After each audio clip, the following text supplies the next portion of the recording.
Bewoners van Rooihof, een locatie van de zorggroep, hebben sinds kort de mogelijkheid om vanuit een rolstoel een rondje door de regio te fietsen. Dankzij de Silver Fit Mile kan bewoonster Shani van Kempen een fictief rondje maken door haar vertrouwde Blitterswijk. Ja, is heel leuk in Blitterswijk, ja. Bij Jetje en de Maas, dat kennen ze allemaal.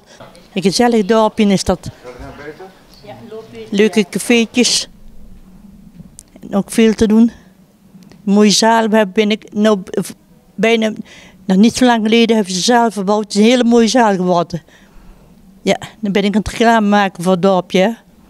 Lianne Langehuizen is coach dagbesteding en welzijn bij Rooihof. Zij geeft uitleg over het ontstaan van het project. Nou, die Silver Fit Mile die je ziet, die hebben we aangeschaft van de Waardigheid en Trotsgelden van de overheid in 2016. Omdat onze bewoners meer wilden bewegen. Dat hebben ze altijd met heel veel plezier gedaan. En op een gegeven moment kwam de vraag van, goh, zou het niet leuk zijn om ook filmpjes van de regio erop te krijgen, zodat ze de regio ook nog eens een keertje zien. Want de bewoners zijn meestal niet zo mobiel meer als ze hier wonen. En op die manier kunnen ze toch in hun omgeving fietsen. Ja. En toen kwam via Sjaak Jansen, een bewoner hier, die had connecties met Jacques van Sinten. En zo is het balletje een beetje gaan rollen. We hebben opdracht gegeven tot het maken van een proeffilmpje van Venray en Sint-Anna. En op basis van input van bewoners van, goh, wat zou u nog graag willen zien, hebben zij in totaal 5 filmpjes gemaakt voor op de Silver Fit. Ja, en die worden met plezier gefietst, kan ik wel zeggen. Hoe zijn de eerste reacties? Positief dus?